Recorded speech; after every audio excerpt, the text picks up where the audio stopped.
हरे कृष्णा। आप सभी का स्वागत है आज के सुबह के सत्र में। सॉरी, थोड़ा लेट हो गया। तो प्रार्थना से शुरू करेंगे। ओम अज्ञानतिमिरन्धस्य ज्ञानाञ्जनशलाकया चक्षुरुन्मीलितं येन तस्मै श्रीगुरवे नमः। श्रीचैतन्यमनोभीष्टं स्थापितं येन भूतले स्वयं रूपः कदा मह्यं ददाति स्वपदान्तिकं। वन्देऽहं श्रीगुरोः श्रीयुतपदकमलं श्रीगुरून् वैष्णवांश्च श्रीरूपं साग्रजातं सहगना रघुनाथान्वितं तं सजीवं साद्वैतं सावधूतं परिजनासहितं कृष्णचैतन्यदेवं श्रीराधा कृष्णपादान् सहगना ललिता श्रीविशाखान्वितांश्च नमां विष्णुपादाय कृष्णप्रेष्ठाय भूतले श्रीमते भक्तिवेदान्तस्वामिनिति नामिने।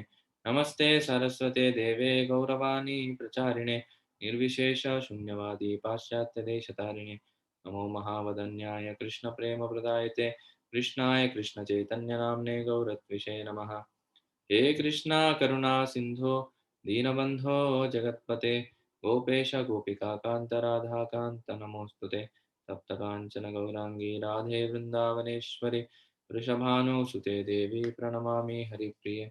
वाञ्छाकल्पतरुभ्यश्च कृपा सिन्धुभ्येव च पतितानां पावनेभ्यो वैष्णवेभ्यो नमो नमः। जय श्री कृष्ण चैतन्य प्रभु नित्यानंद श्री अद्वैत गदाधर श्रीवासादि गौरभक्तवृंद। हरे कृष्णा कृष्णा कृष्णा हरे हरे हरे राम राम राम हरे हरे।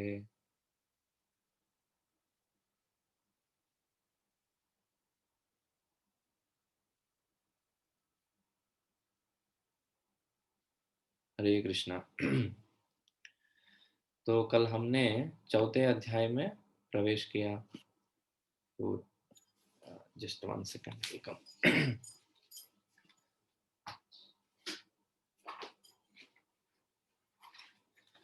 I need this for reference. Prabhu ji, Yes, आप माता शुरू जी। करने से पहले एक डाउट था प्रभु जी। हाँ माता जी। हाँ, तो चौथे अध्याय में पहला श्लोक जो है वो व्यास उवाचा से स्टार्ट होता है। तो यहाँ दिया गया है कि शौनक मुनि सूत गोस्वामी को संबोधित करते हैं। तो यहाँ व्यास उवाचा मतलब व्यास देव क्यों ऐसा बोलेंगे, मुझे यहाँ समझ नहीं आ रहा। Okay, just one second. पहले श्लोक में आता है। हाँ, पहले श्लोक।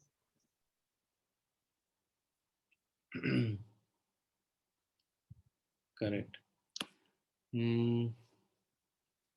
मैं एक बार पूछता हूँ माता जी, ये इसके बारे में। फिर आपको बताता हूँ। मुझे भी क्लिक नहीं हो रहा है, क्योंकि जैसे आपने बोला ये होना चाहिए सूत उवाच या इति ब्रुवाणां संस्तूया मुनीनां दीर्घसत्रिणां वृद्धः कुलपतिः सूतं प्रव्रज शौनको ब्रवीत्।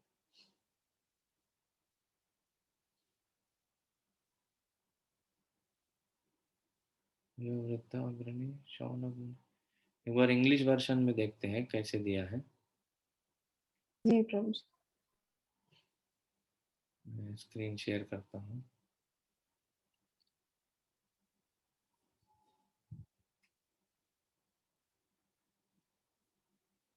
इधर भी व्यास उवाच दिया है। और ठीक है, मैं इसके बारे में पूछ के आपको बताता हूँ माता जी। मुझे भी क्लिक नहीं हो रहा है।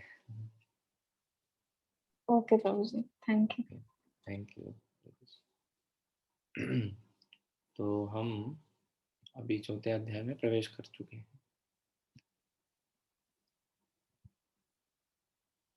और हमने 5वां श्लोक तक हमने चर्चा किया। तो ये चैप्टर का सेक्शन ऐसे आते हैं, मैं बताता हूँ आपको। तो टोटल ये चैप्टर में 40 सॉरी 33 श्लोक है या 23 श्लोक है ये चैप्टर में। और पहले 1 से 13वां श्लोक जो है वो बताते हैं शौनक ऋषि के 4 प्रश्न। फिर से इधर शौनक मुनि प्रश्न पूछ रहे हैं, वो जैसे पहले उन्होंने पूछा था पहले अध्याय में, तो वैसे ही इधर 4 प्रश्न पूछते हैं। तो और उसके बाद 14 से 25वां श्लोक में हम देखते हैं व्यासदेव कैसे वेदों का विभाजन करते हैं। मतलब अभी थोड़ा हिस्ट्री, वो 4 प्रश्नों का उत्तर देते हुए वो आगे बढ़ते हैं, और उसमें से एक प्रश्न का उत्तर देते हुए बोलते हैं, इंट्रोडक्शन देते हैं व्यासदेव कैसे वेदों का विभाजन करने लगे। और उसके बाद व्यासदेव को असंतृप्ति हुई, इतना सारा वेद लिखने के बाद, इतना सारा शास्त्र और ये सब की रचना विभाजन अरेंजमेंट करने के बाद भी उनको असंतृप्ति हो रही थी। तो उसके बाद आता है नारद मुनि का आगमन। तो जैसे हमने पहले भी चर्चा किया था कि ये जो भागवतम है, एक एक अध्याय जो एक एक छोटा छोटा सीरियल का जो एपिसोड होता है ना, वैसे वैसे आगे बढ़ता है। मतलब दिखाते बहुत कम है, तो उसमें मैटर बहुत ज़्यादा रहता है। अभी सीरियल में आप देखिए, एक व्यक्ति कुछ बोलता है तो सबका रिएक्शन दिखाते हैं, ऐसा ऐसा ऐसा ऐसा, जितने भी लोग 4-5 लोग हैं, सबके मुंह पे रिएक्शन दिखाते हैं। फिर उसके ऊपर आते हैं, फिर वो एक लाइन बोलता है, फिर सबका रिएक्शन दिखाते हैं, फिर वो मेन कैरेक्टर पे आता है। तो वैसे ही इधर क्या चल रहा है एग्जैक्टली एक व्यक्ति कोई बोलता है, फिर उसके ऊपर पूरा चर्चा होता है, फिर आगे बढ़ता है। तो वैसे आप देखा जाए पहले अध्याय से ज्यादा कहानी कुछ नहीं हुआ।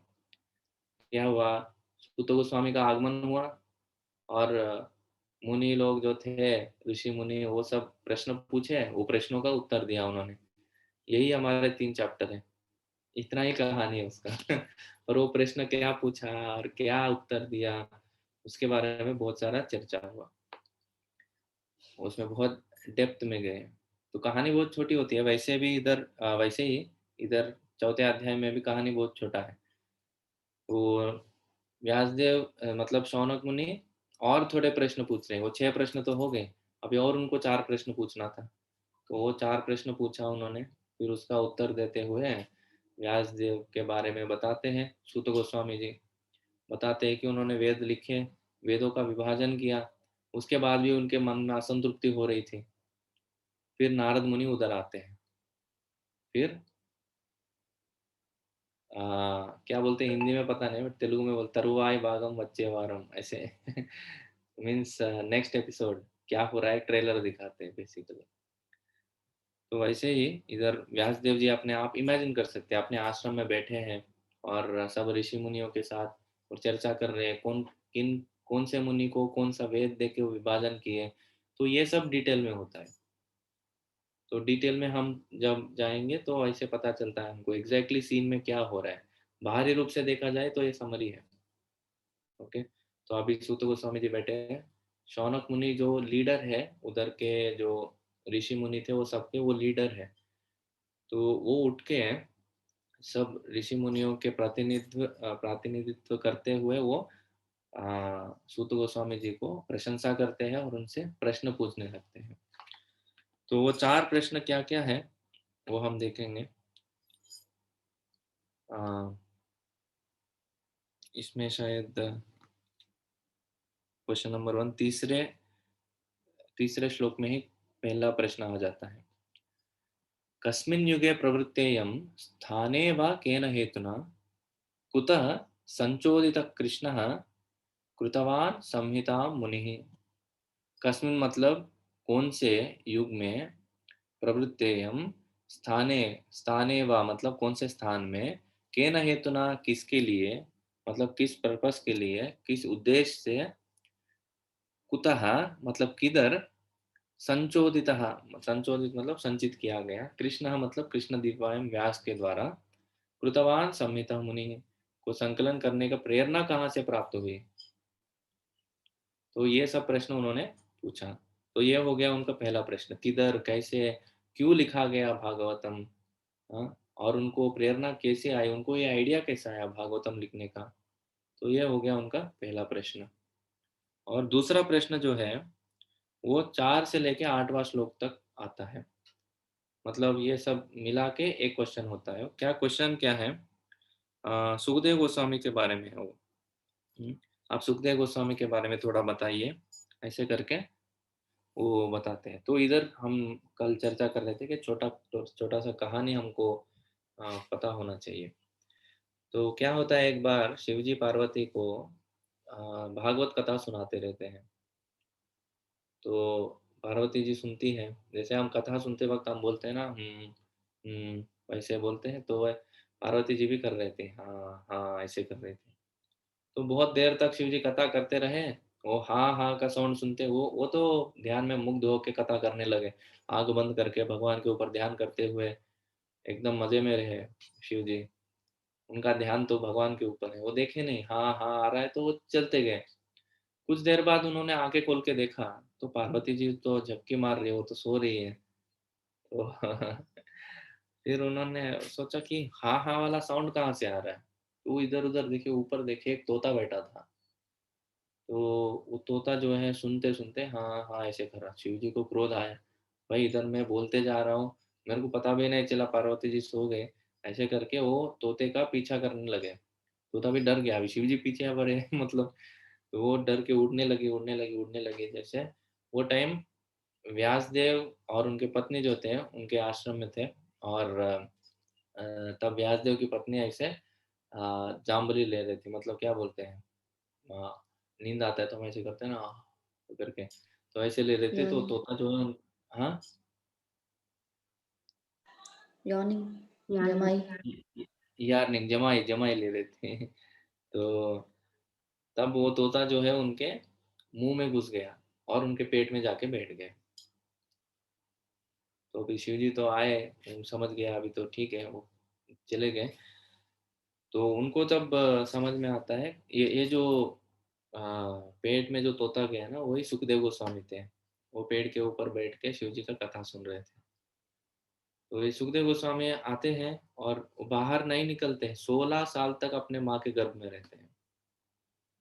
जनरली एक बच्चा जो है 9 महीना, 8 साढ़े 8 या 9 महीना तक रहता है, 9 महीने के बाद बच्चा पैदा हो जाता है। पर सुखदेव गोस्वामी जो थे वो 16 साल तक अपने माँ के गर्भ में थे और बाहर ही नहीं निकल रहे थे। व्यासदेव जी ने बहुत समझाया, क्या क्यों नहीं निकल रहे थे, क्योंकि उनको डर था कि फिर से मैं ये दुनिया में आऊँगा, दुनिया के चक्कर में पड़ जाऊँगा। मुझे ये सब नहीं चाहिए, मुझे सिर्फ़ भगवान की भक्ति करनी है। और वो आत्म साक्षात्कार उनका हो गया था ऑलरेडी, तो इसीलिए वो बाहर नहीं आना चाहते थे, माया में फँस जाएँगे करके। तो पहले ही जस्ट अ सेकंड।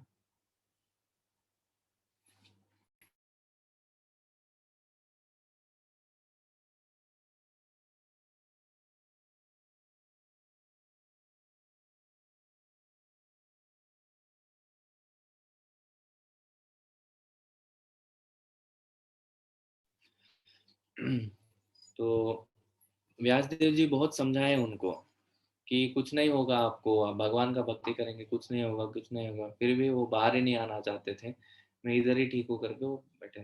व्यासदेव जी को कृष्ण को बुलाना पड़ा। कृष्ण खुद आके उनको जब समझाते हैं, तब सुखदेव गोस्वामी जी बाहर आते हैं गर्भ से। और जैसे ही बाहर आते हैं, वो इधर उधर किधर भी नहीं देखते, डायरेक्ट जंगल में प्रस्थान करते हैं। उनको ये दुनिया में रहना ही नहीं था, डायरेक्ट जंगल में जाते हैं। और पीछे से व्यासदेव बोलते हैं, "हे बेटे रुको, रुको, अरे आपका संस्कार तो करने दो। आपका यज्ञोपवीत संस्कार, उपनयन संस्कार, 16 संस्कार रहते हैं और ये 16 संस्कार तो करने दो आपका।" 16 मतलब उसमें थे, 16वां नहीं गिना जाता है क्योंकि वो अंत्येष्टि है। और 15वां संस्कार जो है वो अ, विवाह संस्कार है। बाकी सब संस्कार जो है वो तो होनी चाहिए, ये 2 हुआ हो या ना, मतलब ये विवाह संस्कार जो है ऑप्शनल है, जो करना चाहता है तो करे, नहीं तो डायरेक्ट वानप्रस्थ और सन्यास की ओर वो जा सकते हैं। और बाकी संस्कार तो करना चाहिए ना बेटा, रुको, इसीलिए वो बोल रहे थे। पर सुखदेव गोस्वामी इतने आत्म साक्षात्कारी व्यक्ति थे, उनको कोई ज़रूरत नहीं था कोई भी संस्कार का, वो चलने लगे और चले गए। तो जाते-जाते क्या हुआ, वो एक तालाब के बगल से गुजर रहे थे, तो उधर कुछ स्त्रियां नहा नहा रही थी।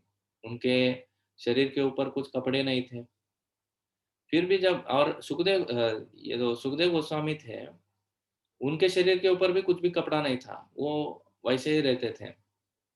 और उनका रंग सॉरी रंग जो था उनका कृष्ण के जैसा ही था, सांवला था। और उनके पिताजी का भी सांवला ही रंग था, कृष्ण के जैसे ही रंग था ये दोनों का भी। एनीवे बट उनका शरीर के ऊपर भी कुछ भी कपड़ा नहीं था, और ये स्त्रियों के ऊपर शरीर के ऊपर भी कुछ कपड़ा नहीं था। फिर भी ये स्त्रियां जो थी, वो अपने आप को ढके नहीं। तो सुखदेव गोस्वामी चले गए। बाद में पीछे-पीछे उनको बुलाते-बुलाते उनके पिताजी व्यासदेव आए। जब व्यासदेव आए, तो स्त्रियाँ अपने शरीर को ढकने लगी। तो व्यासदेव पूछे, "अरे वाह! मैं तो आपके दादाजी के उम्र का हूँ, हाँ, फिर भी मुझे देख के आप अपना शरीर ढक रहे हो। मेरा बेटा तो इतना तरुण है, वो 16 साल का है। आप उनको देख के कुछ नहीं ये हुआ।" तब वो स्त्रियाँ बोलती हैं कि आपका बेटा जो है ना, वो सन्यासी है। वो आत्म साक्षात्कारी व्यक्ति है, वो जब देखते हैं तो हमको समझ में आता है वो हमारे शरीर को नहीं देख रहा है, वो हमारे आत्मा को देख रहा है। पर आप गृहस्थ हो, और आपको ये जो भेद है, स्त्री पुरुष का भेद है, आपको समझ में आता है। इसीलिए हम ऐसे किए। ऐसे वो स्त्रियाँ उत्तर देती हैं। तो ये जो पूरा और जब व्यासदेव ऐसे बोलते जाते, हे पुत्र रुको, उनका हृदय का जो विदीर्णता है, वो उनका क्रंदन जो है, वो बाकी पेड़ पौधे जो सुन रहे थे, ऐसे लग रहा था कि वो पेड़ पौधे भी बोल रहे हैं, बेटा रुको, बेटा रुको। वो गूंज रहे थे, आवाज दे रहे थे वापस। तो ये भी श्लोक हमने शायद पहले या दूसरे अध्याय में देखा, पेड़ गूंज रहे थे, ये दूसरी बार आ रहा है ये प्रसंग। तो यही ये 5वां श्लोक में बताया गया कि जब श्रील व्यासदेव अपने पुत्र के पीछे पीछे जा रहे थे, तो नग्न स्नान करती सुंदर तरुणी ने वस्त्रों से अपने शरीर को ढक लिया। यद्यपि व्यासदेव स्वयं नग्न न थे, लेकिन जब उनका पुत्र वहीं से गुजरा था, तब उन्होंने वैसे नहीं किया था। मुनि ने इसके बारे में पूछा तो तरुणिया ने उत्तर दिया कि उनका पुत्र पवित्र है, और जब वह उनकी ओर देखता है तो उनसे उसने स्त्री तथा पुरुष में कोई भेद नहीं माना, लेकिन मुनि तो भेद मान रहे थे। तो ये थी इसके पीछे कहानी। मतलब ये दूसरा जो प्रश्न है वो क्यों पूछा जा रहा था कि सुखदेव गोस्वामी के बारे में जानना था उनको। तो ये 8वां श्लोक तक ये चलता है। तो 6ठा श्लोक हम देखेंगे। कथमालक्षितः पौरेः सम्प्राप्त कुरुजाङ्गलान् उन्मत्तमूकज डव द्विचरन् गजसाह्वये।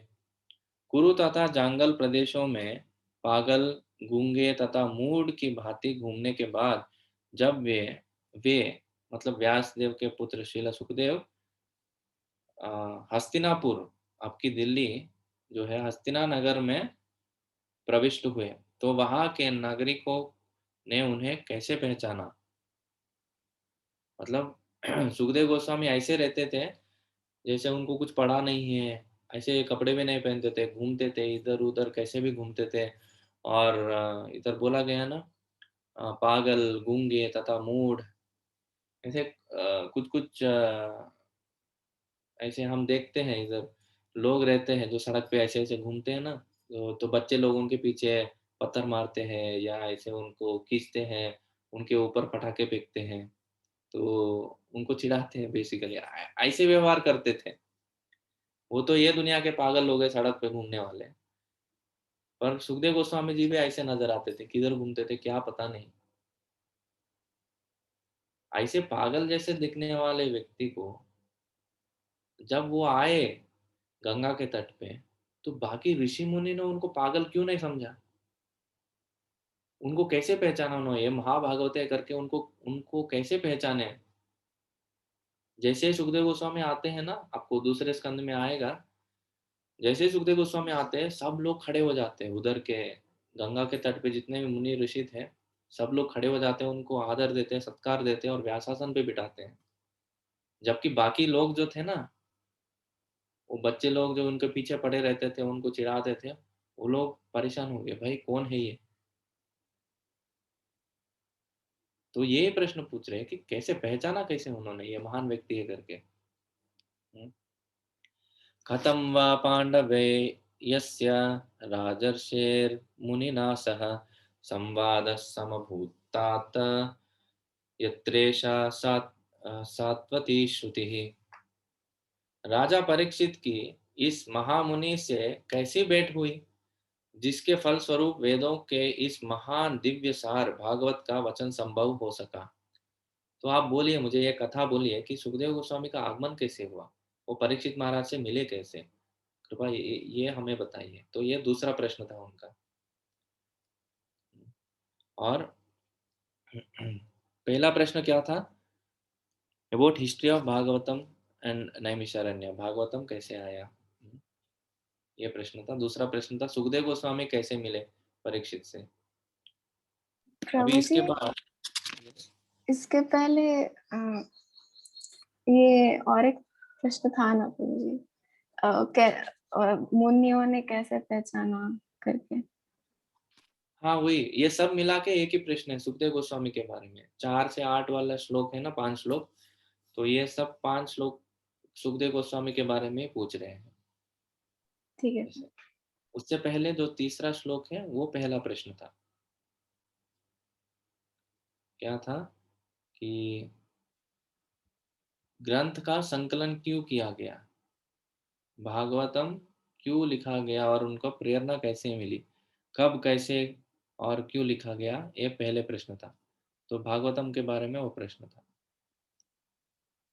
और अभी 8वां श्लोक, सगोदहम न मात्रम ही गृहेषु गृहमेधिनाम अवेक्षते महाभाग तीर्थीकुर्वन् तदाश्रमम्। वे सुखदेव गोस्वामी किसी गृहस्थ के द्वार पर उतने ही देर रुकते हैं जितने समय में गाय दूधी जा सकती है। वे उस घर को पवित्र करने के लिए ही ऐसा करते थे। तो बोलते दूध निकालने के लिए गाय से, मुझे तो एक्सपीरियंस नहीं है पर मैंने सुना कि आधा घंटा लग जाता है। तो वो आधे घंटे से ज्यादा एक जगह पे रुकते नहीं थे। तो बोले जो व्यक्ति ऐसे आधा घंटे के ज्यादा रुकते नहीं थे एक गृहस्थ के घर में, तो 7 दिन और 7 रात एक जगह कैसे बैठ पाए, और किसके साथ बैठे हैं? जो राजा परीक्षित है वो गृहस्थ है और राजनेता राजनेता भी है, वो राजा था। तो एक राजा के साथ, एक गृहस्थ के साथ वो 7 दिन और 7 रात बैठे, तो ये आश्चर्य की बात है। तो ये कैसे हुआ, क्यों सुखदेव गोस्वामी ऐसे किए, ऐसे पूछ रहे हैं। उसके बाद अभिमन्युस्तुतं सूता प्राहुर्भागवतोत्तमं तस्य जन्म महाश्चर्यं कर्माणि च गृहाणि च गृणीहिनः। कहा जाता है कि महाराज परीक्षित उच्च कोटि के भगवत भक्त थे और उनके जन्म तथा कर्म अत्यंत आश्चर्यजनक थे। कृपया उनके विषय में हमें बताइए। ये उनका तीसरा प्रश्न था। परीक्षित महाराज के बारे में पूछते हैं कि आप परीक्षित के बारे में कुछ बताइए, हमने सुना वो बहुत महान व्यक्ति हैं, उनके बारे में भी कुछ बताइए। वो पांडवों के पुत्र हैं। पांडव कौन थे? भगवान से बहुत करीबी दोस्त थे पांडव। तो ऐसे पांडवों के पुत्र जो रहते हैं और उनके पोते के रूप में, आप अगर सुने होंगे, परीक्षित महाराज जो थे वो कुरु वंश के लास्ट राजा थे। क्योंकि ये पांडव, 5 पांडव तो चले गए थे उत्तर की तरफ, और कुरुक्षेत्र के युद्ध में ये जो अश्वत्थामा था वो पांडवों को रात में मारने के लिए आता है। पर दुर्भाग्यवश वो पांडवों को नहीं मारता है, उनके छोटे छोटे बेटों को मारता है। और वो जो मरे हुए लाश थे ना, वो जाके दुर्योधन के पास लेके जाता है और बोलता है, देखिए मैंने पांडवों को मार दिया। दुर्योधन को तभी डाउट आता है, इतने आसानी से आप पांडवों को कैसे मारे? इतना युद्ध करके हम कुछ नहीं कर पाए उनका, तुम अकेले जाके कैसे मारे?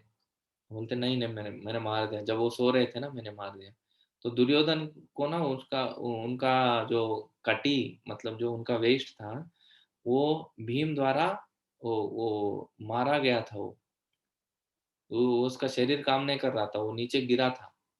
तो वो अपना हाथ ऐसे ऐसे करके देखता है, उसका सर दबाता है, जो मरा हुआ लाश है ना उसका सर दबाता है।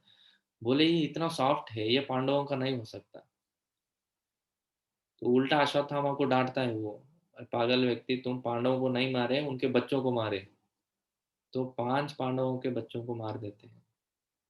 तो इसलिए तब अगले दिन सुबह उनको पता चलता है। तो कुंती महारानी, सॉरी कुंती नहीं, द्रौपदी को इतना दुख लगता है कि वो पूछे ही मत। वो जाके बोल, बहुत उसके बाद ये कथा जो है अभी आएगा आपको, छठे सातवें अध्याय में आपको आएगा ये कहानी। द्रौपदी को बहुत दुख लगता है, बहुत रोती है। और वो बोलते हैं, अर्जुन और भीम जो है वो जाके अश्वत्थामा को उसका बाल पकड़ के खींच के हुए लेके आते हैं। उसको पकड़ के वो भागता है उधर से, फिर भी उसको पकड़ के खींच के लेके आते हैं। और द्रौपदी बोलती है, इसको मार के मुझे क्या बोलते, द्रौपदी नहीं बोलते, भीम बोलता है कि इसको मार के इसके रक्त से तुम्हारा अभिषेक करूंगा। क्षत्रिय लोग ऐसे रहते हैं देखो। तो इसके रक्त से तुम्हारा अभिषेक करूंगा तब तुम शांत हो जाओगे। तो द्रौपदी भी पहले बोलते हैं, हाँ हाँ मुझे भी वैसा ही चाहिए वैसे। तो पर अश्वत्थामा को जब सामने लेके आए हैं, तब उनको बहुत दया आता है कि भाई मैं जानती हूँ कि एक माँ का हृदय कैसे होता है। और कृपाचार्य के बेटे थे ना वो अश्वत्थामा। तो कृपि जो है, सॉरी द्रोणाचार्य के बेटे थे। तो ये जो कृपि जो थी द्रोणाचार्य के वाइफ थी और कृपाचार्य की सिस्टर थी। तो कृपि को कैसा लगेगा मुझे पता है, एक माँ का हृदय, अभी मैंने 5 बच्चों को खो दिया, पर एक बच्चे को खोने पर कैसे लगता है मुझे पता है, इसीलिए आप उनको छोड़ दीजिए। तो अर्जुन अभी डायलेमा में पड़ जाता है। एक तरफ भीम बोलते रहता है मारो मारो, और एक तरफ द्रौपदी बोलती है कि मत मारो। और बीच में क्या करने का वो कृष्ण से पूछते हैं, भाई मुझे नहीं पता आप क्या करो, कृष्ण बोलते हैं मुझे नहीं पता आप क्या करोगे, दोनों को संतुष्ट करना चाहिए आप। तो अर्जुन बोलता है ठीक है, आपका आदेश आ गया तो मैं वैसे ही करूंगा। तो अश्वत्थामा के आधा आधा सिर को मुंडन करके और आधा मूछ छोड़ के, सॉरी वो रुक्मी के साथ करते हैं, उनका सर को मुंडन कर देते हैं और उनको गालियां देके भेज देते हैं। एक क्षत्रिय को सर का मुंडन किया, उनका अपमान किया, मतलब उनका क्या बोलते हैं, उनका मृत्यु के जैसा ही है। फिर भी ये सुधरता नहीं अश्वत्थामा, पहली बार ऐसे हो गया ना, जान से छोड़ दिया ना उनको, फिर भी सुधरता नहीं है। वो वापस आता है। अभी उनको चाहिए कि कोई भी ना बचे। पांडवों के 5 बच्चे तो चले गए, और अर्जुन का एक और पुत्र था अभिमन्यु, उसको घेर के मार दिए थे सब, 7 लोग मिलके एक व्यक्ति को मारे चक्रव्यूह में, उनको भी मार दिए थे, कोई बचा नहीं। और घटोत्कच था भीम का पुत्र, वो भी मारा गया था, कृष्ण ने खुद उनको मार दिया था। तो कोई बचा ही नहीं उनका, उनके वंश में कोई भी नहीं बचा। और आखिरी बच्चा जब इनके पेट में था, क्या नाम है उनका, हमारा अभिमन्यु के वाइफ, परीक्षित, सुभद्रा। सुभद्रा, सुभद्रा के बेटा ना, नहीं उत्तरा नहीं, प्रभु जी। अर्जुन की उत्तरा वाइफ उत्तरा, उत्तरा उत्तरा एग्जैक्टली। उत्तरा के गर्भ में ये परीक्षित महाराज रहते हैं। ये आखिरी आखिरी वंशज रहते हैं उनके वंश के। तो बाक ये अश्वत्थामा इतना बेकार व्यक्ति था कि उनको ये कोई भी नहीं चाहिए था, पूरा वंश नष्ट हो जाना चाहिए करके अश्वत्थामा ने ब्रह्मास्त्र छोड़ा। किसके ऊपर? पेट में जो बच्चा है उसके ऊपर। तो ब्रह्मास्त्र को प्रभुपाद जी बोलते हैं, आज के टर्म्स में आप एटम बॉम्ब के जैसे बोल सकते हैं। पर वो एटम बॉम्ब है ना, बहुत साइंटिफिक है। ब्रह्मास्त्र जो है वो, अगर आप किसी को मारना चाहते हैं तो सिर्फ उसी को मारेगा, बाकी किसी को नष्ट नहीं करेगा। जैसे माँ के गर्भ में अगर बच्चे को भी मारना है ना, माँ को कुछ नहीं होगा, सिर्फ बच्चा मर जाएगा। तो इतना स्पेसिफिक और इतना अच्छे से टारगेट कर सकते हैं उसको। तो ब्रह्मास्त्र छोड़ा अश्वत्थामा ने। तो कृष्णा अर्जुन को बोलते हैं, अर्जुन बोलते हैं अभी क्या करना है कृष्णा? तो कृष्णा बोलते हैं आपको भी आता है ब्रह्मास्त्र छोड़ना, आप ब्रह्मास्त्र छोड़ के वो ब्रह्मास्त्र को वापस खींच लो बोलते हैं। तो अर्जुन ऐसे ही करते हैं। पर वो कृष्णा उनको बचाने आते हैं, परीक्षित महाराज को। वो ब्रह्मास्त्र से बचाने के लिए परीक्षित महाराज, सॉरी कृष्णा, गर्भ के अंदर जाते हैं और ब्रह्मास्त्र को ये कर देते हैं। तो परीक्षित महाराज जब उत्तरा के पेट में थे, वो कृष्ण का दर्शन किए थे बाहर आने से पहले ही। इसलिए जब वो गर्भ से बाहर आते हैं तो वो देखते रहते हैं, वो जो मैंने वो व्यक्ति को देखा वो किधर है, वो किधर है, किधर है करके जो भी उनके सामने आता ना वो परीक्षा कर रहे थे, इसीलिए उनका नाम परीक्षित हो गया। तो वो हर किसी व्यक्ति को परीक्षा करते थे कि हाँ ये वही व्यक्ति है क्या जिसको मैंने पेट में देखा था, नहीं नहीं ये व्यक्ति नहीं, ये व्यक्ति नहीं। पर कृष्ण तो थे नहीं, अनफॉर्चुनेटली। तो बचपन में वो हर किसी को परीक्षा करते थे, इसलिए उनका नाम परीक्षित हो गया। तो ये जो कहानी है, असल में सूत गोस्वामी ये प्रश्न का उत्तर देते हैं, पर हमने पहले ही चर्चा कर लिया। तो परीक्षित महाराज कौन थे, उनके जन्म और कर्म कैसे हैं, और कैसे वो, उनके बारे में बताइए। क्योंकि एक तो सुखदेव गोस्वामी के बारे में पूछा, वो तो क्या बोलते हैं, प्रवचनकार है, मतलब प्रवचन देने वाले थे, और ये तो सुनने वाले थे। दोनों के बारे में जानना चाहिए ना, जो बोल रहा है जो सुन रहा है, उनके बारे में थोड़ा आप बैकग्राउंड बताइए। और जिसके बारे में चर्चा हो रहा है, किताब जो भागवतम है उसके बारे में बताइए।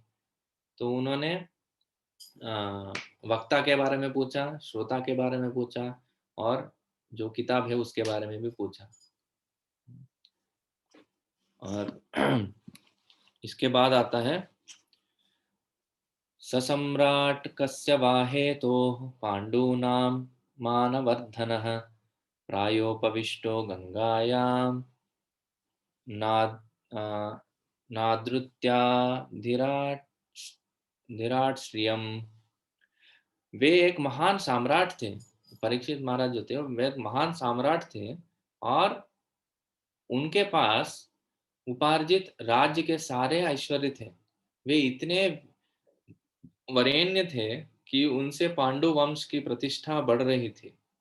तो फिर वे सब कुछ त्याग कर गंगा नदी के तट पर बैठकर क्यों आमरण उपवास करने लगे? बोले थे अगर सब कुछ अच्छा चल रहा था तो ये परिस्थिति आया ही क्यों? हाँ, ये थोड़ा थोड़ा सिमिलर है वो क्वेश्चन से, जो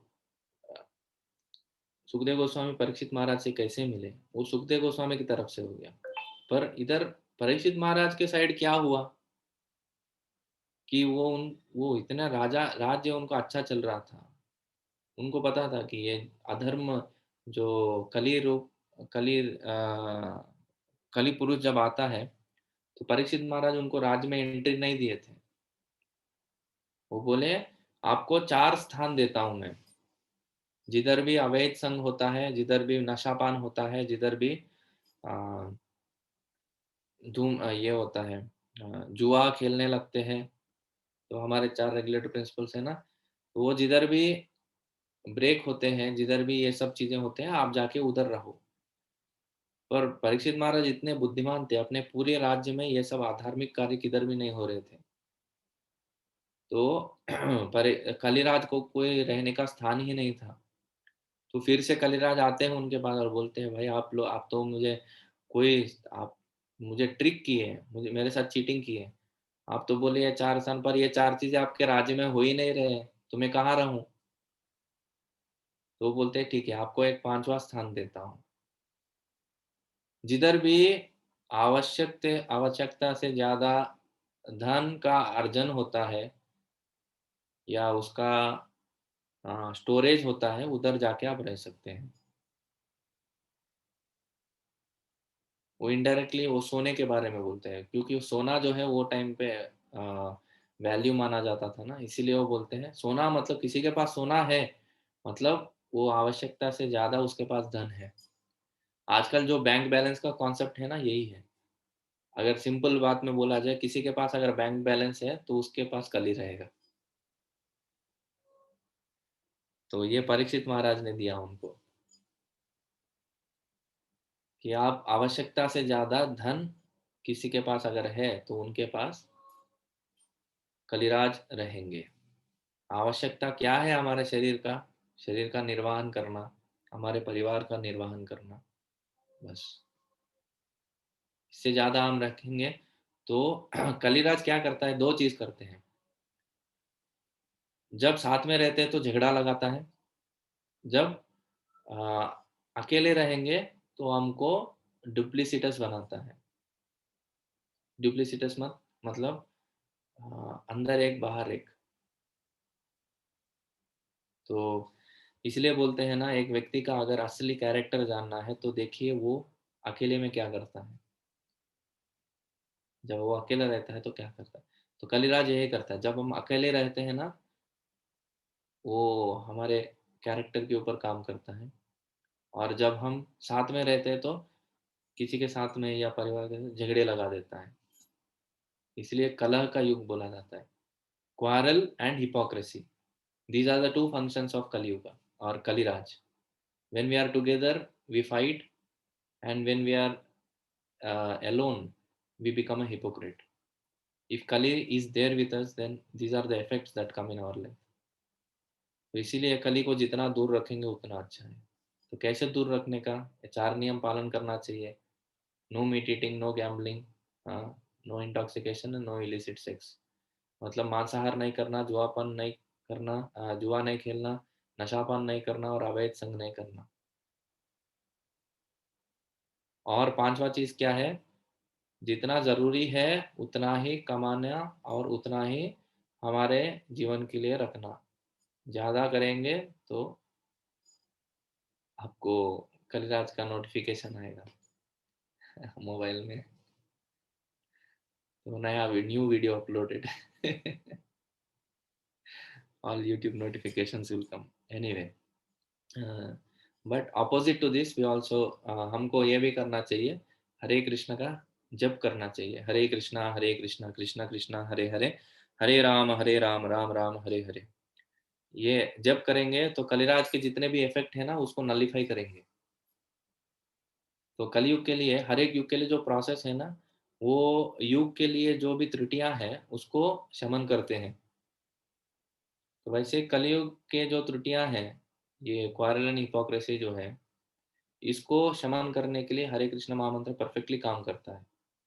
कैसे, जब हम साथ में रहते हैं तो भगवान के भक्ति करते हैं, हरे कृष्णा करते हैं, तो झगड़ा खत्म हो जाता है। एक दूसरे को अपने दास के रूप में मानते हैं, प्रभु प्रभु बोलते हैं।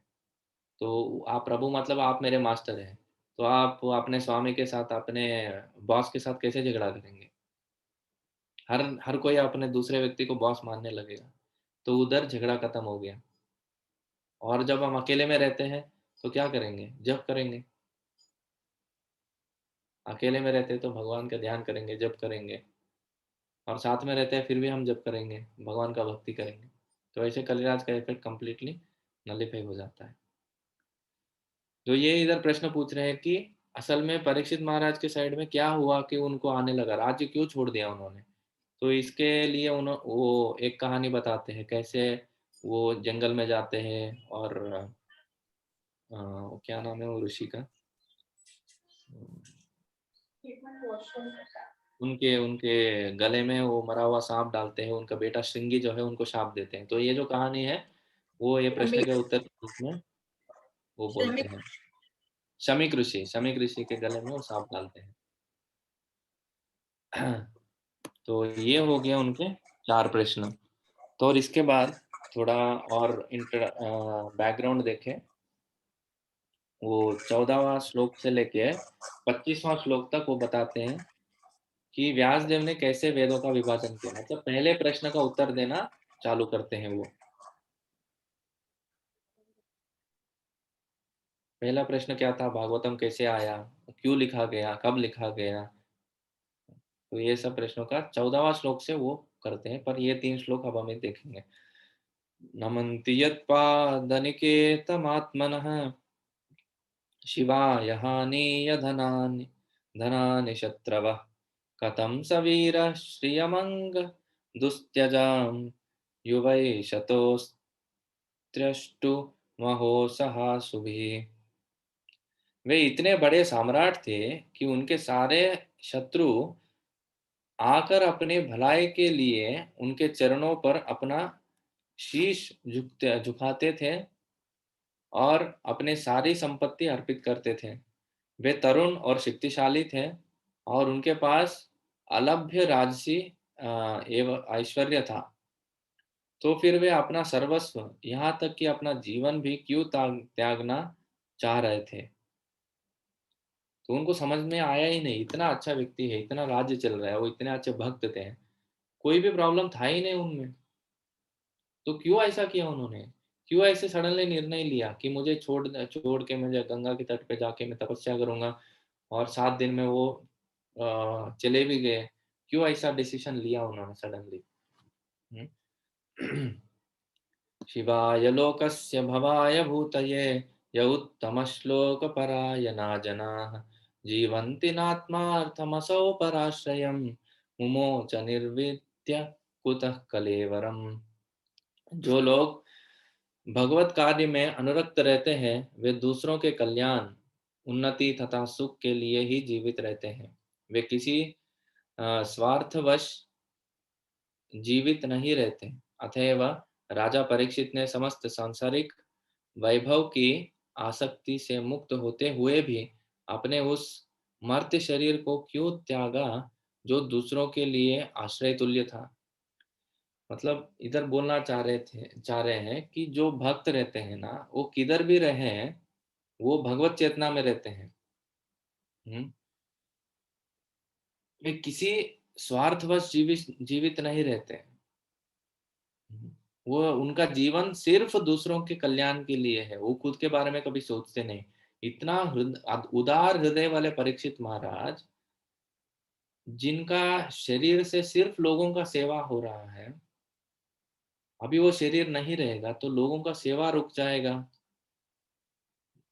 और लोगों का एक आदर्श जो है वो नहीं रहेगा। तो इतना सेवा जो ये शरीर उनका जो कर रहा था, उसको खत्म करने का उनको क्यों विचार आया इसे? वो तो ये शरीर से कुछ बुरा चीज नहीं कर रहे थे, वो तो भगवत भक्त थे। तो क्यों ऐसा किया उन्होंने? इससे दुनिया को बहुत बड़ा लॉस हो गया ना।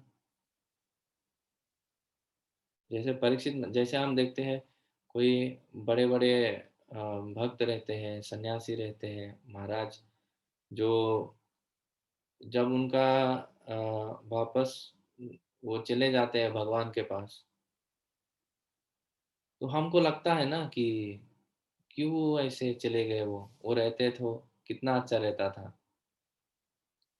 क्योंकि उनसे जो है लोक का कल्याण हो रहा है, वो जाने से, वो चले जाने से कितना लॉस हो रहा है। जो नॉर्मल जो व्यक्ति रहते हैं ना, अपने धुन में मजे में रहते हैं, किसी से कुछ लेना देना नहीं रहता है, किसी दुनिया से कुछ लेना देना नहीं रहता है, अपना मैं, मेरा परिवार, ये ऐसे टाइप जो लोग रहते हैं ना, उन वो मर भी जाएंगे ना, कुछ फर्क नहीं पड़ता दुनिया को, उल्टा भूमि का भार कम हो जाता है। पर जो महान व्यक्ति रहते हैं, जो भगवान के भक्त रहते हैं, शुद्ध भक्त जो रहते हैं, वो दुनिया के लिए कितना कुछ करते हैं। वैसे लोग जब वापस चले जाते हैं या उनका शरीर को त्याग देते हैं, तो बहुत सुना सुना हो जाता है। जितना वो सेवा कर रहे थे जन कल्याण के लिए, बहुत बड़ा लॉस है।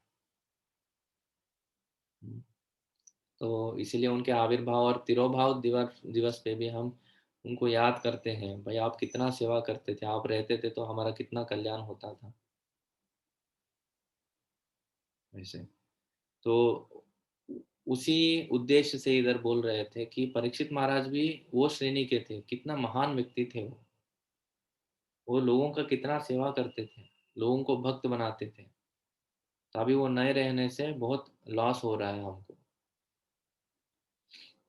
तत्सर्वं न समाचक्ष्व पुष्टो यदिह किंचन मन्ये त्वां विषये वाचां स्नातमन्यत्र छान्दसात्। हम जानते हैं कि आप वेदों के कतिपय अंश को छोड़कर अन्य समस्त विषय के अर्थ में पटु हैं, अतएव आप उन सारे प्रश्नों की स्पष्ट व्याख्या कर सकते हैं जिन्हें हमने आपसे अभी पूछा। तो हम जानते हैं कि आप सारे वेदों को आपने पढ़ा है, फिर थोड़े थोड़े सेक्शन को आपने नेग्लेक्ट कर दिया जो इंद्रिय तृप्ति के बारे में है। पर ये जो प्रश्न हमने अभी पूछा आपसे, आप इसे परफेक्टली आंसर कर सकते हैं, तो कृपया हमको बताइए। हम्म। सूत उवाच द्वापरे समनुप्राप्ते तृतीये युगपर्यये जातः पराशरात्योगी व्यासव्यां कलया हरेः। सूत गोस्वामी ने कहा, जिस समय द्वापर युग का त्रेता युग से अतिव्यापन हो रहा था, तो व्यास के पुत्र व्यास से वसु की पुत्री सत्यवती के गर्भ से, जस्ट अ सेकंड।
सॉरी। हाँ। हाँ, सूत गोस्वामी ने कहा, जिस समय द्वापर युग का त्रेता युग से अतिव्यापन हो रहा था, तो वसु की पुत्री सत्यवती के गर्भ से पराशर द्वारा महान ऋषि व्यासदेव ने जन्म लिया। तो इसके बारे में हमने कहानी सुना, कैसे व्यासदेव का जन्म हुआ। तो वो अभी 14वां श्लोक से, मैं बोला ना, कौन सा श्लोक तक, 25th श्लोक तक, 25वां श्लोक तक वो भागवतम कैसे आया इसके बारे में उत्तर देते हैं। तो मुझे लगता है ये सेक्शन हम कल चालू करेंगे। तो आज हमने देखा सूत गोस्वामी से शौनक मुनि, जो उधर ऋषि मुनियों के लीडर थे, उन्होंने 4 प्रश्न पूछे। पहला प्रश्न था कि भागवतम क्यों लिखा गया, कैसे लिखा गया, और किस समय लिखा गया, कहाँ पे लिखा गया। तो ये पहला प्रश्न था भागवतम के बारे में। दूसरा प्रश्न है जो वक्ता है उनके बारे में, आप सुखदेव गोस्वामी के बारे में बताइए थोड़ा। हमने उनके बारे में सुना कि वो व्यासदेव के पुत्र हैं, और व्यासदेव उनको बुलाते बुलाते उनके पीछे जा रहे थे, इतना महान व्यक्ति थे। 3 दिन 30 मिनट के लिए भी एक जगह पे नहीं रहते हैं, तो 7 दिन और 7 रात एक गृहस्थ के साथ, वो भी एक राजा के साथ, कैसे बिताया उन्होंने। तो आप इसके बारे में, सुखदेव गोस्वामी के बारे में बताइए। और तीसरा प्रश्न वो श्रोता के बारे में पूछते हैं, परीक्षित महाराज के बारे में, कि आप ये परीक्षित महाराज जो थे, इतना महान व्यक्ति, सॉरी, हाँ हाँ, इतना उनके क्या है बर्थ, मतलब उनका जन्म और उनका क्रियाओं के बारे में बताइए थोड़ा। वो कैसे जन्म लिए, वो जो हमने कहानी देखा है ना, कि वो ब्रह्मास्त्र जोड़ते हैं, और वो सब कहानी जो है उसका उत्तर के रूप में आता है, पर उनके जन्म के बारे में बताइए, उनके क्रियाओं के बारे में बताइए। तो ये तीसरा प्रश्न था। और चौथा प्रश्न था कि परीक्षित इतने अच्छे व्यक्ति थे, इतना अच्छा राजा थे, और सब कुछ था, वो भगवान के भक्त थे, और लोगों की इतना सेवा कर रहे थे, प्रचार कर रहे थे, फिर भी उन्होंने ये शरीर को त्यागने का विचार क्यों किया है? शरीर जो है भगवान के सेवा में लगा हुआ था, दुनिया को बहुत बड़ा लॉस हो गया ना, तो उन्होंने ऐसे क्यों किया? क्यों तरुण अवस्था में रहते हुए भी, सब कुछ राज्य में संपन्न होने के बाद भी वो क्यों गंगा के तट पे गए और उपवास करने लगे? क्यों इतना तपस्या करने लगे? तो ये 4 प्रश्न पूछते हैं और 14वां श्लोक से लेके वो प्रश्नों का उत्तर देते हुए पहले प्रश्न का उत्तर वो बताते हैं, भागवतम कब लिखा गया, कैसे लिखा गया। तो इसके बारे में हम कल देखेंगे। हरे कृष्ण प्रभु जी, दंडवत। हरे अ, कृष्णा माता, दंडवत हाँ, प्रणाम। अपने शुक जी ने मुंह में प्रवेश कैसे बताइए। शुक जी जो थे, शुक जो था वो राधा रानी का पर्सनल था ना, हाँ, तो था राधा उनका रानी का उनका पर्सनल था वो। और वो शुक मुंह में तो अपने प्रवेश नहीं कर सकता, तो सूक्ष्म रूप लेके, क्योंकि उनको राधा रानी के रहने से, राधा रानी के संग की वजह से उनमें शक्ति थी कि वो सूक्ष्म रूप से अंदर प्रवेश करे, ओके, राइट, है राइट। ना। तो वही पूछना था, बराबर है कि मैं सोच रही हूँ, बराबर सोच रही कि नहीं, वही। हाँ, ये कहानी आगे आएगा माता जी। मैंने भी इतना डिटेल में अभी मैं पढ़ा था इसको, बट इतना डिटेल मतलब वो सूक्ष्म रूप से गए या डायरेक्ट गए, इसके बारे में मैं याद नहीं है मुझे। प्रभु जी, तो ऐसे मैं भी पढ़ तो शोक तो अपने मुंह में नहीं जा सकेगा ना, तो सूक्ष्म रूप हमको लेके ही पता अंदर नहीं, प्रवेश किया होगा उन्होंने। पता नहीं वो कैसे गए। हम इसके बारे में हम पढ़े बिना कुछ कमेंट नहीं कर सकते। तो एक बार पढ़ना पड़ेगा, प्रभुपाद जी क्या बोलते हैं इसके बारे में। राधे ये राधे, कहानी हरे कृष्ण, दंडवत। हरे कृष्णा, धन्यवाद प्रणाम। हरे कृष्ण प्रभु जी। हरे कृष्णा माता जी। जी, ये जो 4th श्लोक है जिसमें कहा है कि व्यासदेव का पुत्र परम भक्त समुद्रशी, जिसके मन में सदैव ब्रह्मवाद में केंद्रित रहता है, जिसका मन, वो संसारी कर्मों से परे था, लेकिन प्रकट न होने के कारण अज्ञानी जैसा लगता था। तो ये लाइन का क्या मतलब है? संसारी कर्मों से परे था लेकिन प्रकट न होने के कारण अज्ञानी जैसा लगता, क्योंकि वो तो अभी हाँ, जस्ट बॉर्न होके सीधा जंगल की तरफ ही जा रहे हैं, तो उस वक्त क्या ज्ञानी और ऐसे। हाँ, मतलब इधर सांसारिक कर्मों से परे थे, वो तो इजी है समझने के लिए। वो ऑलरेडी ब्रह्मवाद के लेवल पे थे, वो जानते थे दुनिया में कुछ रखा नहीं है हमारे लिए। तो वैसे जी, देखा जाए तो सांसारिक कर्मों से परे थे, पर प्रकट ना होने के कारण मतलब उनके ये जो लक्षण थे ना, वो बाहरी रूप से हमको दिख नहीं रहे थे। अच्छा, तो ये दिख नहीं रहे थे, तो हम चर्चा किए ना कि वो अज्ञानी, ऐसे कुछ तो पागल व्यक्ति की तरह घूमते हाँ थे, हाँ, कपड़े नहीं पहनते थे, जी तो जी। अज्ञानी जैसे लगता था। तो पर वो तो अभी जैसे बॉर्न हुए और सीधा ही जंगल की तरफ चले गए 16 साल की उम्र में, तो कैसे वो प्रकट क्या करेंगे? वो तो अभी जस्ट बॉर्न होके निकले बाहर। नहीं नहीं, प्रकट ना होना मतलब इधर if you translate it into English, it says okay, that because of not exhibiting those qualities, it was appearing as if he is a madman and he is not exhibiting those qualities. So पर इधर किसके प्रकट सामने मतलब हम qualities exhibit के कर रहे बारे हैं? में। एग्जिबिट किसके सामने कर रहे हैं? कोई था कहाँ जंगल में? नहीं, एग्जिबिट कर रहे हैं मतलब जैसे अभी in general you take an example that people like some mad people we see on the street, no, he was just behaving like that because all are observing, no, so okay in front of them he was not appearing as if he was a very learned man or okay in that platform of brahmavad like that. Okay Prabhu ji, thank you. Thank you. Prabhu ji, जय हरे कृष्णा। ये नारद हरे मुनि के कृष्ण। लिए कुछ बोल रहे थे, आपने बोला था हाँ, नारद मुनि कुछ स्टोरी बोलेंगे। अभी आएगा आएगा प्रभु जी। एक्चुअली हम अभी तक पहुंचे नहीं, वो स्टोरी अभी 20 नहीं 32nd श्लोक में वो उनका आगमन होगा। इसके बाद वही कहानी है कि भागवतम का संकलन कैसे हुआ, उसमें ही नारद मुनि का कहानी आएगा। और नारद मुनि अपने पिछले जीवन के बारे में खुद बताते हैं, तो वो जो है वो 5वां अध्याय है, हमको उधर ही आएगा ये कहानी। हरे कृष्ण प्रभु। हरे और कृष्ण। प्रभु जी ये स्टोरी कहाँ पे मतलब कौन से कैंटो में आ रही है जो शिव जी ने पार्वती को अमर कथा सुनाना शुरू की थी? ये इसका फर्स्ट कैंटो भागवत में तो बस ये इतना ही है क्योंकि मुझे याद नहीं आ रहा है कहाँ पे पढ़ा है मैंने। I know the full story deeply also but ध्यान में नहीं आ रहा है कि किस कैंटो में या कुछ कहाँ पे और ज्यादा एक्सप्लेन। बस यही है जहाँ तक इतना मेरे ही को है। पता है, हाँ इतने नहीं मतलब। ये इतना ही है स्टोरी मतलब क्या शिव जी पार्वती जी को उन्होंने पूछा कि ये नर मुंडों की माला किसकी है। नारद मुनि ने आके उनको ऐसे बोला था कि ये मुंडों की माला आपके पति पहनते हैं तो ये किसकी आपको पता है। ये सब आप ही के रूप है आप ही के वो हैं फेसेस।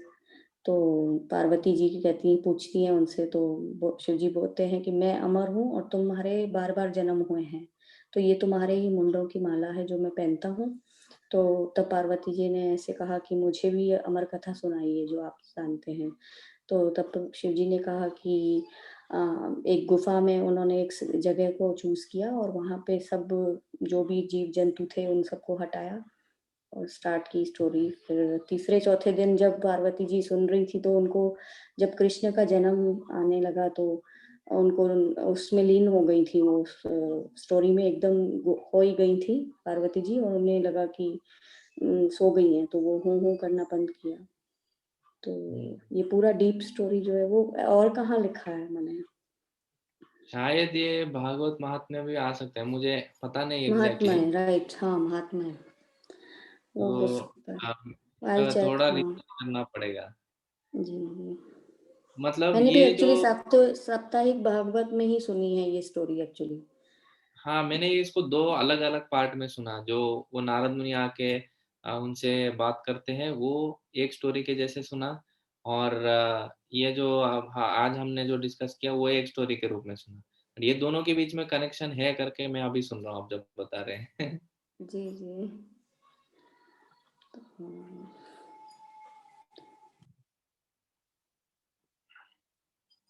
ओके, सो इधर कुछ प्रश्न आया नहीं। ठीक है, फिर हम कल मिलते हैं। हरे जो कृष्णा जो आप, प्रभु जी। Hare Krishna. Thank you so much प्रभु जी फॉर द वंडरफुल लेक्चर। प्रभु जी हरे मेरा कृष्णा। प्रश्न है यस। प्रभु जी ये सुखदेव गोस्वामी जी जो हैं वो जैसे ही फिर पैदा होते हैं तो जंगल चले जाते हैं तो वो क्या ब्रह्मवाद की स्टेज पे रहते हैं? हाँ करेक्ट, ब्रह्मवाद की स्टेज पे रहते हैं। तो प्रभु जी उनने तो अपनी प्रीवियस लाइफ में वो शुभ के फॉर्म में उन्होंने तो भागवत सुन ली है। तो श्रीमद् भागवत तो पूरे भगवान के साकार रूप को पूरा तरीके से पकड़ लेती है। तो उनको तो कैसे फिर ये? वो हमें भी नहीं पता, उनके लीला शायद ऐसा है कि वो पहले ब्रह्मवाद रहते हैं, बाद में वो स्टोरी हमको पता है कैसे वो भक्त बन जाते हैं। तो इसका रीज़न मुझे भी नहीं पता क्यों ऐसे उन्होंने किया, पर वो राधा रानी के तोते होने के बाद भी वो इधर आके ब्रह्मवाद जैसे क्यों रहे, ब्रह्मवादी के जैसे। इसका रीज़न शायद हमको इसमें अगर बोला गया है तो पता चलेगा, नहीं तो ऐसे कुछ कुछ प्रभु चीज़ों जी का ऐसे भी रीज़न कहा हमको गया है पता। ना कि जो परीक्षित जो है वो गर्भ में उत्तरा के गर्भ में थे तो उन्होंने श्री कृष्ण के दर्शन किए थे गर्भ में। और हाँ ऐसे ही ये शुकदेव जी ने भी माता के गर्भ में कृष्ण के दर्शन किए। तो शुकदेव जी ने कहा कि मैं सिर्फ भागवत उसी को सुनाऊंगा जो मेरा मतलब जो कृष्ण जिसने कृष्ण का साक्षात्कार किया है।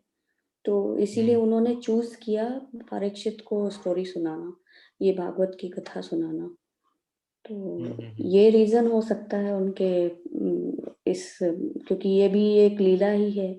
वो प्रकट हुए और उन्होंने परीक्षित को ये क्योंकि वेदव्यास करेक्ट। जी खुद स्वयं नहीं भागवत सुना सकते थे क्योंकि उन्होंने पुत्र मोह में आकर ये कर दिया अपना मोह का वो एग्जाम्पल सेट कर दिया। तो अब वो अपने ही लिखे हुए पे खुद ही नहीं खरे उतरे कि क्योंकि उनके मन में मोह आ गया था। तो अब वो भागवत नहीं सुनाए तो वो ढूंढ रहे थे कि कौन मेरी कथा को लोगों में सुनाएंगे। तो तब पेड़ों ने कहा और ऐसे नहीं तब क्या हुआ हाँ कुछ ऐसे ही था। कृष्णा मतलब भागवतम में लिखा है माता जी, ये कृष्णा उनके पेट के अंदर जाके उनको दर्शन देते हैं, वैसा तो नहीं है शायद, बाहर से ही बात करते हैं वो शायद ये वार्तालाप होता होगा उनके बीच में जो हाँ आपने बोला, वार्तालाप, हाँ हाँ हाँ। तो पर वो अंदर गए ऐसे अंदर वो। पर नहीं, पर उन्होंने साक्षात्कार किया, मतलब वो एग्जैक्ट नहीं है कि अंदर गए, पर उन्होंने कृष्ण का साक्षात्कार किया। हाँ हाँ, और परीक्षित के लिए तो वो गर्भ में गए थे उत्तराखंड, तो करेक्ट उन्होंने करेक्ट। कहा उसी को चूज किया था पहली कथा सुनाने के लिए, तो इसीलिए उनका प्राकट्य हुआ होगा। Exactly.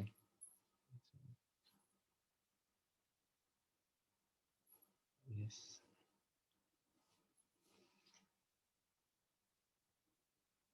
Okay, thank you so much. कल मिलते हैं फिर। जो जो डिवोटीज चैंटिंग के लिए आए बहुत बहुत धन्यवाद, और जो जो आज नहीं आ पाए तो कल फिर से प्रयास कीजिए आने के लिए। बहुत भक्ति में आगे बढ़ने के लिए एक कंपलसरी चीज़ है हमको। अगर हमको अच्छा भक्त बनना है तो सुबह चैंटिंग के लिए हमको आना पड़ेगा, क्योंकि ये वैसे हमारे माता जी आप कुछ बोल रहे हैं, आपका आवाज़ नहीं आ रहा है, आप म्यूट है। हरे ऐसा कृष्णा प्रभु जी। हरे कृष्णा। प्रभु जी आई एम सॉरी बट मेरे को आज आपका लिंक हो नहीं सका आज। बहुत कोशिश करी मैं बट हुआ ही नहीं आज, तो मैं छोड़ के मेरा चैटिंग मैं कर दी। अच्छा, लिंक काम नहीं कर रहा है? नहीं, आपका लिंक वो चैटिंग लिंक आया ही नहीं आज। बहुत मुश्किल हुई चैंटिंग मेरे को। चैंटिंग लिंक तो भेज दिया माता जी हमने। मुझे नहीं हुआ। सुबह आप ग्रुप में है क्या वो? हरिनाम के ग्रुप में है? हाँ है। तो ऐसे कैसे नहीं मिला आज? You send it, Prabhuji. या आई ऑलरेडी सेंट इट। मैं कल रात में भी भेजा एक बार, आज सुबह में भी भेजा। Yes. शायद पता नहीं। ठीक है, एक बार ठीक है, एक देखिए काम फिर। करते हैं। हाँ, हमारा एक काम करते हैं, हमारा जो ये सुबह वाला ग्रुप है ना, हाँ भागवतम का ग्रुप, उसमें भी भेजा करेंगे हम, ठीक है। ताकि जो जो भी व्यक्ति जो जो लोग मतलब उनको नहीं काम कर रहा है उधर लिंक, इधर तो काम कर लेगा शायद। हाँ वैसे मतलब मैं 5 बजे तक बहुत कोशिश करी बट नहीं आया, तो अब मेरा टाइम जा रहा था, इसके लिए मैं छोड़ दी, मेरा चैंटिंग कर दी। थैंक यू, आप कोशिश किए, यही बहुत बड़ी बात है माता जी, हमको अच्छा लगा। हरे कृष्णा। धन्यवाद प्रभु जी। हरे कृष्णा प्रभु जी। हरे कृष्णा। प्रभु जी वीडियोस प्लीज जल्दी से जल्दी अपलोड कर दीजिए। हाँ माता जी, वो कुछ कल कुछ का एक, बीच में हाँ छूट जाता है ना, तो फिर मैं वीडियो देख लेती हूँ। हाँ माता जी, मैं अपलोड कर देता हूँ। एक्चुअली कल का और आज का बचा है, मैं अभी कर दूंगा उसको। ठीक है, धन्यवाद प्रभु जी। Hare Krishna. Okay, so thank you. Hare Krishna Krishna Krishna Hare Hare, Hare Rama Rama Rama Hare Hare. Prabhupada thank you की प्रभु जी। हरे कृष्णा। हरे कृष्णा। हरे Krishna. Thank you, Prabhuji. Hare Krishna. हरे कृष्णा। हरे कृष्ण। हरे कृष्णा प्रभु जी, दंडवत प्रणाम। हरे कृष्णा, दंडवत प्रणाम।